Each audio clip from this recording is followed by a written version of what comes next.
Oke, bismillah. Assalamualaikum warahmatullahi wabarakatuh. Bismillahirrahmanirrahim. Alhamdulillahirabbil alamin. Wa bihi nasta'inu ala umurid dunya waddin.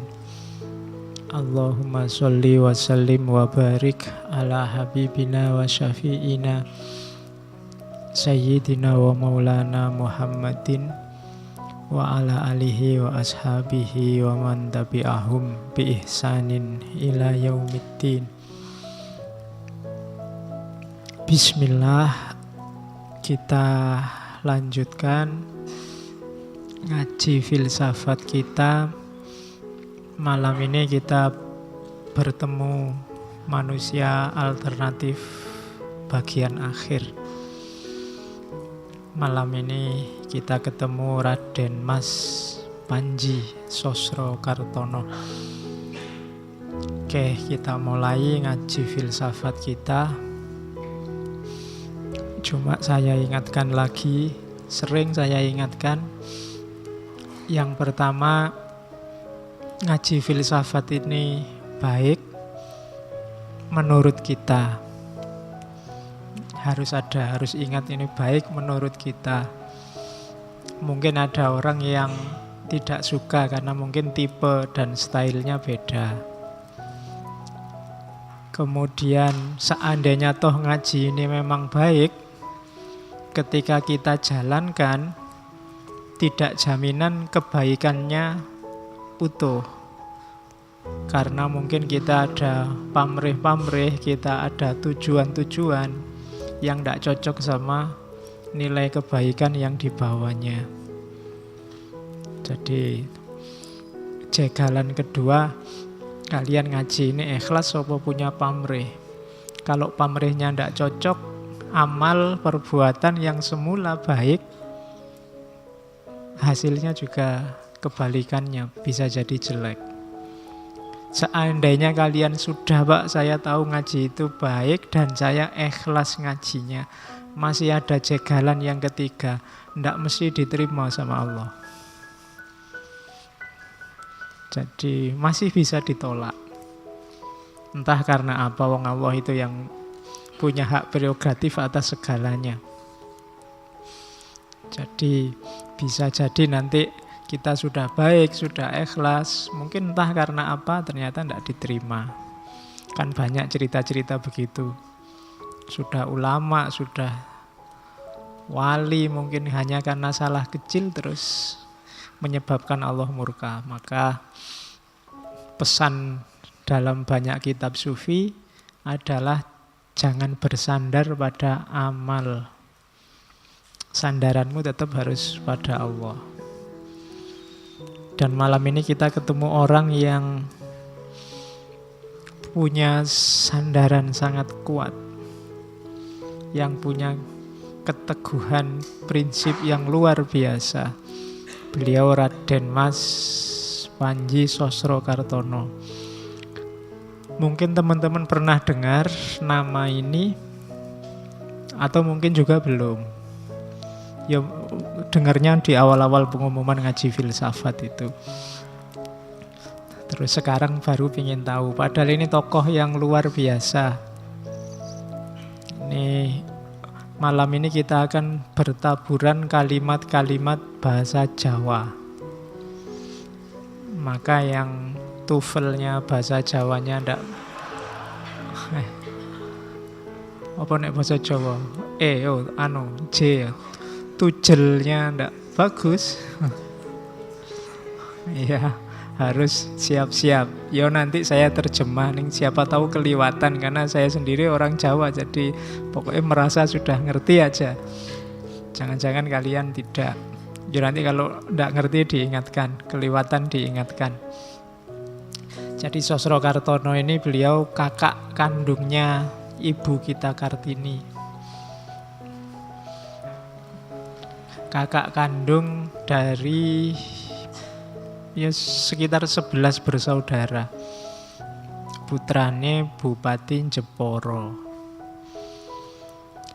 Karena anak bangsawan ya dapat mengenyam pendidikan yang lumayan. Dan beliau ini sejak kecil dikenal, kalau bahasa sekarang mungkin indigo. Oh iya, ning yo ado levelnya sama itu. Cuma ya indigo itu dia punya sedikit-sedikit kemampuan spiritual dan nanti banyak bikin heboh dengan kemampuan indigonya ini dan aktivitas kecendekiaannya. Jadi beliau Sosrokartono ini orang pertama era pergerakan yang kuliah di Belanda. Baru nanti diikuti orang-orang yang lain, banyak tokoh yang lain seperti Hatta dan kawan-kawan. Jadi Sosrokarto ini termasuk generasi pertama. Lahirnya juga awal-awal abad 1877. Jadi ya zaman Belanda pasti. Nanti usianya agak sepuh sampai umur 74. Cuma beliau ini mengembara lama di barat. Hampir 26-29 tahun. Jadi menjelajah barat dan orangnya ganteng. Jadi dikenal sebagai pangeran dari Jawa kalau di sana. Jadi itu Sosrokartono termasuk ya kuliah sampai dapat gelar di RS nanti juga dari Belanda. Kuliah S2 juga cuma tidak selesai-selesai. Tesisnya tidak jadi-jadi. Karena aktivitasnya nanti di Belanda. Nah, Sosrokartono ini kalau bahasa inteleknya dia polyglot. Polyglot itu dia menguasai 41 bahasa asing. Ya. 9 bahasa barat. Kemudian bahasa daerah 18. Kemudian 9 bahasa timur, 17 bahasa barat. Jadi dia urusan bahasa luar biasa. Mungkin ada indigonya tadi. Sempat jadi wartawan perang. Dan ceritanya monumental, dia banyak peristiwa-peristiwa luar biasa yang wartawan yang lain tidak bisa. Ada cerita Sosrokartono ini meliput perundingan damai Perang Dunia Pertama yang itu dilaksanakan di atas kapal di tengah hutan yang tidak boleh orang tahu, antara Jerman sama Perancis. Dan itu besoknya beritanya keluar di New York Herald Tribune. Yang nulis Sosrokartono. Orang heran semua, dari mana dapat berita ini? Asalnya dari mana? Dan Sosrokartono juga nanti dikenal sebagai orang pertama yang bisa memfoto kawahnya Gunung Kawi dari atas. Ya, enggak pakai drone, zaman itu enggak ada drone. Itu orang juga heran dari mana caranya bisa begitu. Ya. Jadi nanti dia dijadikan penerjemah di PBB atau sebelumnya LBB, Lembaga Bangsa-Bangsa. Dan ya harusnya uangnya banyak, tapi nanti dia pulang lagi ke Indonesia enggak bawa apa-apa, dia sudah masuk ke jalan spiritual. Tapi masa mudanya mengalami banyak pengembaraan di barat, banyak peristiwa-peristiwa, termasuk nanti punya kemampuan menyembuhkan. Jadi satu ketika ada anaknya kenalannya umur 12 tahun yang dokter sudah menyerah. Tidak mungkin anak ini sembuh, tapi terus Sosrokartono datang ke situ, cuma dipegang dahinya, terus sembuh. Nah, dia punya kemampuan semacam itu. Nanti setelah merasa cukup, dia pulang kembali ke tanah air. Banyak dicurigai oleh Belanda. Kemudian mendirikan perpustakaan, panti sastra, kemudian mendirikan juga pusat kesehatan namanya Darussalam, dan menjadi kepala sekolah taman siswa sekolah menengah zaman itu, cuma cabang Bandung. Malam ini ada teman-teman dari Bandung yang hadir.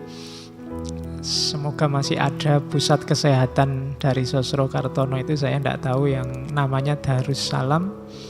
Kemudian ada perpustakaannya juga di sana, kemudian punya juga perpustakaan namanya Panti Sastra, karena memang misinya dia misi kemanusiaan sudah. Dia tidak ingin lagi terlibat mungkin dalam politik, meskipun dia sahabatnya hampir semua tokoh pergerakan. Dia termasuk konsultannya Pak Soekarno. Kalau sedang suntuk mungkin ya mainnya ke Bandung, ke tempatnya beliau Sosrokartono ini. Dan dikenal punya banyak pikiran-pikiran, spiritualitas, dan merupakan salah seorang tokoh besar dalam Islam Jawa. Gagasan-gagasannya sangat teosofis. Makanya minggu lalu kita antarkan pakai teosofi, biar teman-teman tidak kaget. Malam ini kita ketemu beliau Raden Mas Panji Sosrokartono. Sayangnya sampai meninggal beliau belum sempat menikah. Ya, saya tidak tahu ya, orang-orang hebat kok banyak yang berakhir dengan tidak menikah. Mungkin karena saking asiknya. Kemarin Blavatsky juga, banyak ulama-ulama beberapa juga tidak nikah. Jangan-jangan mereka tidak tahu enaknya nikah. Atau jangan-jangan kalau nikah tidak akan jadi sebesar ini mungkin. Oke, salah satulah di antara kalian meneliti nanti hubungan pernikahan dan intelektualitas. Oke, nanti banyak cerita-cerita tentang beliau, cuma ya kita tidak fokus ke situ, kita fokus ke gagasan-gagasan yang dibawa. Ada banyak istilah nanti yang mungkin akrab di telinga kita, mungkin kita baru tahu, oh itu dari beliau toh. Khususnya bagi teman-teman yang Jawa. Oke, bismillah, kita mulai ya, mulai ngaji filsafatnya. Tadi pengantarnya. Nama yang dipakai oleh Sosrokartono banyak, antara lain ini Mandor Klungsu. Klungsu itu bijinya asem. Kalau teman-teman makan buah asem itu dagingnya sudah dimakan, tinggal isinya, itu namanya klungsu. Yang nanti bisa dipakai lagi untuk nanam pohon biar jadi pohon asem. Kalau mandor kan teman-teman ngerti, mandor itu pengawas. Mandor Klungsu berarti pengawasnya Klungsu. Ini kelihatan unik, agak piye ya di telinga, masa pakai gelar kok Mandor Klungsu. Ya, pengawasnya bijinya asam. Yang pertama klungsunya. Klungsu itu kan nanti cikal bakal pohon asam. Dan pohon asam itu termasuk salah satu jenis pohon yang hampir semua bagiannya bermanfaat.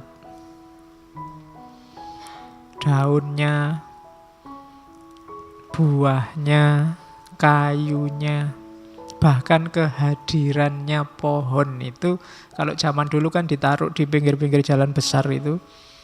Saya tidak tahu sekarang jarang ya. Di tempat saya dulu ya pohon pinggir jalan itu ya pohon asem, yang biasanya dicat putih itu. Ya kan? Sekarang jarang, sekarang pinggir jalan biasanya lampu. Kalau dulu pohon. Nah, maksudnya nama Mandor Klungsu itu yang pertama biji asemnya, jadi paling tidak ini nama ini mengharapkan menjadi seseorang yang bermanfaat di semua levelnya. Makanya pakai nama mandor klungsu. Keinginan untuk menjadi buah asam yang semua bagiannya bermanfaat. Yang kedua, kokoh. Kayu asam itu kan termasuk kayu yang kokoh. Rindang, bisa meneduhkan. Jadi sosok idaman itu bisa meneduhkan, dia mantap, dan semua aspek hidupnya bermanfaat. Kalau kalian bisa jadi klungsu, sudah luar biasa. Makanya pakai kata-kata mandor klungsu. Kenapa mandor? Mandor itu pengawas, mandor itu bukan yang punya. Kalau kalian ada orang kerja terus ada mandornya. Mandor ini kan orang yang ngawasi orang kerja tapi dia bukan yang punya. Dia aktif tapi dia bukan pemilik. Jadi pakai istilah mandor untuk menunjukkan bahwa seandainya tadi aku kayak pohon klungsu, ya mantep, ya meneduhi orang, juga bermanfaat. Semua yang dilakukan ini bukan aku sebenarnya. Ini aku cuma menjalankan perintahnya juragan. Karena apa? Karena aku cuma mandor. Jadi bukan aku sendiri yang punya inisiatif untuk meneduhkan, aku sendiri yang bermanfaat buat yang lain, tapi aku ini cuma menjalani hidup, menjalani aktivitas sesuai keinginannya majikan. Karena kalau nggak cocok, aku bisa dipecat sama majikanku, nggak jadi mandor lagi. Makanya pakai istilah mandor klungsu. Itu kan ada kalimatnya lagi, kulo dermi ngelampai kemawon. Ini yang saya sebut Jawa itu tadi kan, aku itu hanya menjalani. Kalian ngaji ini jangan merasa bangga. Kalian cuma menjalani kebaikan, menjalankan. Bukan kalian yang mengarahkan, bukan kalian yang menentukan. Kalian cuma menjalankan. Kulo sak dermi ngelampai. Saya hanya menjalankan. Tidak punya andil apa-apa. Yang merumuskan sana, yang merentah sana, segalanya lengkap baru saya jalani. Fasilitas semua yang menyediakan sana. Kalian bisa ngaji kan semua fasilitas dari sana. Ya meskipun kopi sama tehnya dari takmir, kalau dirunut-runut kan nanti kembalinya ke sana semua. Jadi kita itu cuma menjalankan, tidak usah gaya. Setinggi-tinggi levelmu hanya nyampenya di mandor. Mandor itu ya lumayan, dia pengawas, tapi dia juga buruh sebenarnya. Hanya saja fungsinya lebih tinggi. Ya karena tadi dia manfaat, bisa meneduhkan dan mantep. Jadi dalam hidup kita, semua kebaikan yang kalian lakukan itu sifatnya hanya ngelakoni, menjalani, bukan menguasai. Oke, nah tugasnya apa sebagai mandor? Namung madosi barang ingkang sae. Sedaya kula sumanggaaken dhateng Gusti, hanya mencari yang baik, kemudian dipersembahkan pada Tuhan. Apapun yang kalian lakukan, pakai rumus ini. Tanyakan yang baik bagaimana menurut Allah. Dan persembahkan itu untuk Allah. Persembahkan itu tunjukkan, ini loh ya Allah yang bisa aku lakukan yang baik sejauh yang aku mampu. Jadi semua yang kita lakukan, cari aspek terbaiknya, jalankan di aspek terbaik itu, kemudian persembahkan untuk Allah. Tidak usah ditarget yang lain selain itu, yaitu yang tadi di awal saya sebut ikhlas. Jadi caranya begitu, itu maksudnya mandor klungsu. Misalnya minum, kira-kira minum yang paling baik bagaimana? Oh, bismillah dulu, pakai tangan kanan, itu yang saya tahu loh ya, minum yang rumus terbaik menurut saya itu. Terus baru diminum. Oh belum, dibuka dulu tutupnya. Iya, tidak dibuka tidak bisa minum. Bismillahirrohmanirrohim, pakai tangan kanan baru minum.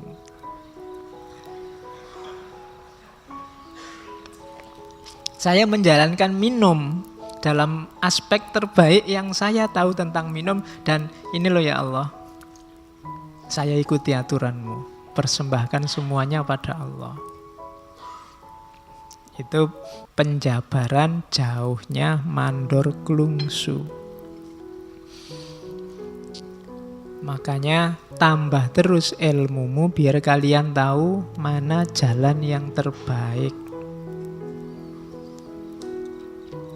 Jadi beliau Sosrokartono itu sering pakai istilah mandor klungsu dengan filosofi seperti saya jelaskan tadi. Ya seperti adiknya ibu kita Kartini, nanti Sosrokartono ini banyak melakukan korespondensi dengan teman-temannya. Itu nanti yang jadi bahan dikompilasi, banyak diterbitkan surat-suratnya. Kelihatannya juga Ibu Kartini itu banyak dipengaruhi oleh kakaknya ini, Sosrokartono. Jadi yang pertama sebagai mandor klungsu. Yang kedua, nama yang sering juga dipakai oleh beliau Sosrokartono itu Joko Pring. Joko itu anak muda yang belum menikah. Cuma belum menikah mungkin nggak jadi patokan. Kalau di Jawa Joko itu pokoknya masih ting-ting. Apa nek lanang ya, nek wedok ting-ting. Iya. Kan perawan ting-ting. Nah, kalau ini cowok tapi masih murni. Kalau saya definisikan belum menikah nanti ngewatiri, karena sekarang banyak yang belum menikah tapi tidak Joko. Jadi ini Joko. Jadi titik tekannya yang belum ya jomblo sejati lah, pokoknya nggak ada anunya. Itu masih Joko. Joko yang ting-ting. Jadi masih murni itu Joko. Dan pring itu bambu. Itu juga ada filosofinya. Ya Joko menyimbolkan semangat, menyimbolkan kemudaan, menyimbolkan gairah. Sementara bambu, ya filosofinya mirip kayak klungsu tadi. Bambu itu kan mulai bambu yang balita sampai bambu yang besar, itu kan ada manfaatnya. Bambu yang kecil-kecil yang masih anak-anak itu kan diambil, dimasak, dipakai sayur. Nanti agak besar mungkin dipakai apa, sangat besar dipakai apa. Jadi semua aspek dari bambu itu bermanfaat. Sama kayak klungsu tadi. Jadi manusia yang berkarakter bambu dan murni, masih asli, belum terkontaminasi macam-macam, belum kena konsep macam-macam, belum kena budaya yang macam-macam, yang masih murni, maka dia pakai istilah Joko Pring. Jadi lelaki virgin yang bermanfaat. Jadi apa ya?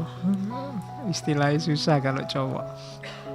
Jadi Joko Pring itu. Yang kedua, filosofinya bambu. Bambu ini kan macam-macam jenisnya. Jawa itu ada pring petung, pring ori, pring apus, banyak sekali jenisnya. Ada pring kuning. Nah, jenisnya banyak tapi hakikatnya satu, ya bambu. Itu kayak Bhinneka Tunggal Ika itu kan macam-macam tapi satu. Ini sebenarnya filosofi tentang manusia. Su'ubau wa qabaila. Tapi hakikatnya satu, hakikatnya semua dari Allah. Jadi manusia secara fisik mungkin beda-beda. Ada yang jelek, ada yang ganteng, ada yang... Tapi hakikatnya kan sama. Di level dia manusia pasti sama. Itu kayak bambu. Ada petung, ori, ada kuning, ada apus, ada macam-macam, tapi hakikatnya ya bambu. Meskipun nanti mungkin tiap bambu ada spesifikasinya, ada manfaatnya untuk hal tertentu, tapi dia bambu. Itu yang filosofinya pring tadi. Selain banyak manfaatnya, dia adalah simbol manusia yang beragam tapi hakikatnya satu. Makanya ada kalimat dari Sosrokartono itu pring podo pring, weruh podo weruh, eling tampo nyanding. Manusia itu ya bambu sama bambu. Sama, aku bambu, kalian bambu. Aku manusia, kalian manusia. Weruh podo weruh. Aku tahu, kalian juga tahu. Eling tampo nyanding. Maka kita harus ingat dan saling mengingatkan, meskipun tampo nyanding, meskipun kita tidak dekat, meskipun mungkin kalian punya jarak sama saya. Kalian ngadep sini, saya ngadep sana. Kalian di sana, saya di sini, kan ada jarak. Itu contoh simpelnya itu. Tapi mungkin kalian ada di partai mana, dia ada di partai mana, itu juga tampo nyanding. Tapi tetap harus eling. Meskipun dalam kondisi apapun, meskipun kita tidak bersama, harus tetap eling. Karena kita pring podo pring, weruh podo weruh. Di bawahnya itu sama, susah podo susah, seneng podo seneng, eling podo eling. Dan terakhir, pring podo pring, itu sama maksudnya. Susah yo sama susah. Kalau kamu disakiti sedih, aku juga kalau disakiti sedih. Kalau seneng ya seneng. Manusia itu sama. Uangnya banyak, aku seneng, kalian juga uangnya banyak juga seneng. Ya kan? Dalam banyak hal kita ini sama, wong sama-sama manusia. Kebutuhan terpenuhi seneng, siapapun seneng. Aku seneng, kalian juga seneng. Kalau hal yang aku susahkan, kalian kalau ngalami hal yang sama, insya Allah juga sama-sama susah. Susah podo susah, seneng podo seneng, maka kita harusnya eling podo eling. Sama-sama ingat. Dan hakikatnya memang kita pring podo pring. Kita ini manusia. Maka beliau Sosrokartono pakai nickname, nama panggilan Joko Pring. Nah, kalian kalau jadi penulis boleh pakai nama panggilan apalah, nyari-nyari apalah gitu. Ya, kan kayak judulnya koran-koran itu loh kan gitu. Kedaulatan Rakyat, Suara Rakyat, itu kan sebenarnya nama panggilan aja. Filosofinya yang dibalik itu kan yang penting. Kalian mungkin pakai nama apalah. Gagang mikrofon misalnya. Lo tinggal diatur filosofinya apa gitu. Ya, kan ada, saya masih ingat dulu Ustadz saya kalau ada orang, kamu itu nuwakal, disuruh apa-apa ndak bisa, bilangnya kamu itu kayak Quran sobek. Quran sobek itu mau diinjak-injak dibuang kok Quran, tapi dibaca ndak bisa, wong sobek. Jadi menghadapi orang yang susah itu kan gitu. Mau dicuekin aja sudah, dimusuhin aja dianu, ndak bisa wong yo. Masih saudara, masih teman, masih sahabat. Tapi dimanfaatkan ndak bisa, tiap hari bikin sumpek. Jadi ada tipe orang yang levelnya kayak Quran sobek. Dia apa-apain nggak bisa. Nah, yang enak dibakar. Loh ya katanya begitu, kalau ada Quran sobek dibakar saja. Jadi kalau kamu punya teman kayak Quran suwek ya diobong wae. Oke. Dikerjain ndak bisa, bikin susah tiap hari, dimanfaatkan juga ndak bisa. Oke. Nah, itu Joko Pring, nama panggilan. Terus yang pertama jelas beliau Sosrokartono itu yang jadi sandaran ingin beliau tegaskan sebagai identitas adalah kejawaannya. Itu yang Paragraf kedua yang pendek itu, ingkang tansah kula mantepi agami kula lan kejawen kula. Inggih bab kalih punika ingkang kula luhuraken. Yang selalu saya pegangi dengan mantap itu agama saya dan kejawaan saya. Identitas spiritual dan identitas budayanya. Kenapa bisa dipegangi dua-duanya? Karena insya Allah pasti tidak bertentangan. Dan itulah identitas kita. Di atas itu dijelaskan, saya langsung baca terjemahnya aja ya biar kalian tidak bingung. Sebarkan benih persaudaraan dan benih keutamaan Jawa, termasuk sampai ke luar negeri, ke luar negara. Kalian yang Jawa atau yang dari etnis manapun, pegangi identitasmu, meskipun sampai keluar.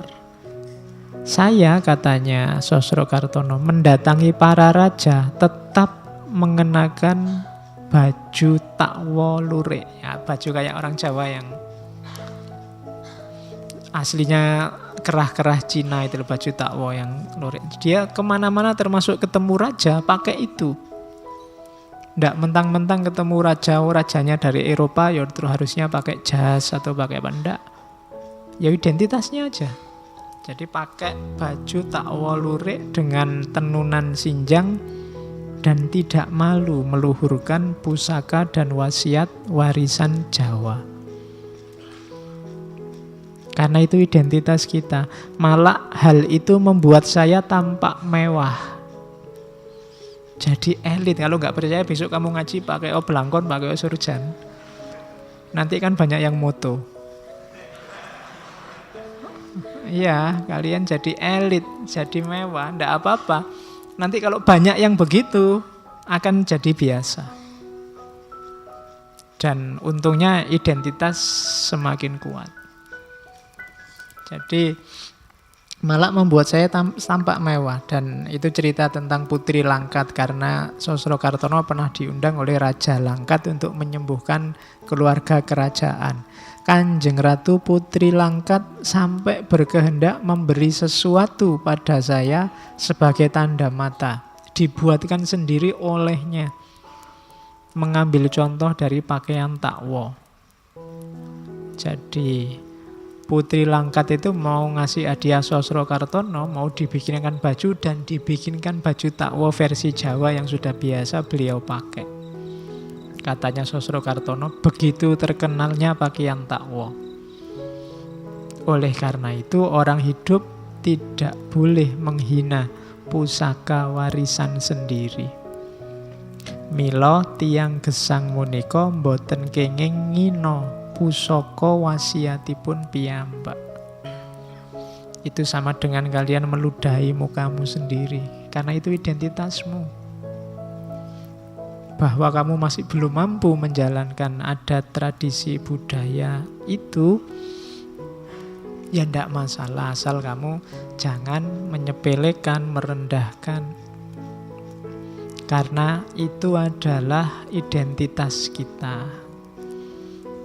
Dan Sosrokartono bilang, ya itu dua itu saja yang saya ingat-ingat jadi identitas. Yang pertama agama dan yang kedua kejawaan. Agama dan budaya.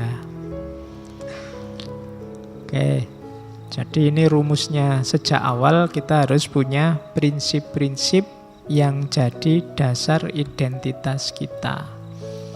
Saya kasihkan contoh pidatonya Sosrokartono pakai bahasa Belanda, cuma itu Indonesianya. Saya takutnya kalau asli Belandanya yang bingung bukan cuma kamu tapi saya juga. Ya itu aja saya tidak bisa baca judulnya dok itu. Judulnya bahasa Belanda di Hindia Belanda. Itu tahun 1899. Berarti Sosrokartono sekitar usia 22 tahun. Di Belgia. Dan ini berarti beliau sudah dipercaya secara intelektual karena umur 22 ngisi kongres internasional. Katanya Sosrokartono, bangkitlah Hai putra-putri Jawa, serbulah bukit ilmu pengetahuan yang ada di depanmu. Sungguh jauh dari maksud saya untuk menjadikan kamu menjadi orang Belanda. Pertama-tama kamu harus menyadari bahwa kamu itu orang Jawa dan tetap orang Jawa. Kamu bisa saja menguasai kemajuan orang Eropa tanpa mengorbankan kepribadianmu dan sifat-sifatmu. Kamu harus menguasai bahasamu, dan di samping itu bahasa Belanda tidak untuk menggantinya tapi untuk memperkaya. Yo, kalian sekarang belajar bahasa Inggris, belajarlah bahasa Arab, bukan berarti terus Indonesianya tidak, tapi untuk memperkaya. Tanaman membutuhkan air dan udara untuk pertumbuhannya. Ia tidak mengubah menjadi air atau udara. Ia tidak berubah jadi air atau udara. Sedang ia tetap mengikuti jalan pertumbuhannya sendiri. Tumbuhan itu kan kamu siram dengan air, dia butuh sinar matahari, dia butuh udara, tapi ya tetap sebagai tumbuhan. Jadi kalian diisi bahasa Inggris, diisi filsafat barat, diisi teori teknologi dari barat, ya harusnya ya tetap jadi kalian yang orang sini. Itu maunya Sosrokartono. Dengan tegas saya menyatakan diri saya sebagai musuh dari siapapun yang berniat menjadikan kita orang Eropa atau setengah Eropa dan menginjak-injak adat istiadat dan kebiasaan kita yang suci. Selama matahari dan bulan bersinar, mereka akan saya tantang. Itu bisa dibayangkan ya, ngomongnya mesti nggak nada rendah kayak saya ini. Ngomongnya ya mantep ngono lah. Kamu nggak usah ngikuti intonasi saya, intonasi orang ngantuk. Jadi intinya iyalah harus beliau menguasai 41 bahasa, dia bisa populer di barat, dia mengobati orang di barat, tapi tidak kehilangan identitasnya sebagai seorang Jawa. Mungkin agak beda dengan kita ya. Kita kan biasanya ngerti apa-apa sidik terus gaya. Belajar filsafat baru 1 bulan, sekarang kalimatnya sudah eksistensi, esensi, sudah. Iya. Ndak lah. Ya identitas, jangan lupa. Ndak apa-apa kamu disirami air, ndak apa-apa kamu kena sinar matahari, tapi jangan jadi air, jangan jadi sinar matahari. Oke, untuk memperkaya kita pasti. Makanya ngaji ini kan temanya mau macam-macam biar kamu kaya. Bukan berarti kamu tak suruh berubah jadi Blavatsky apa jadi Nasruddin Hoja. Tapi kamu punya banyak referensi sekarang gitu loh. Kamu sekarang kaya, ya tetap jadi orang Jawa. Oke. Jadi itu yang pertama, tegaskan identitas.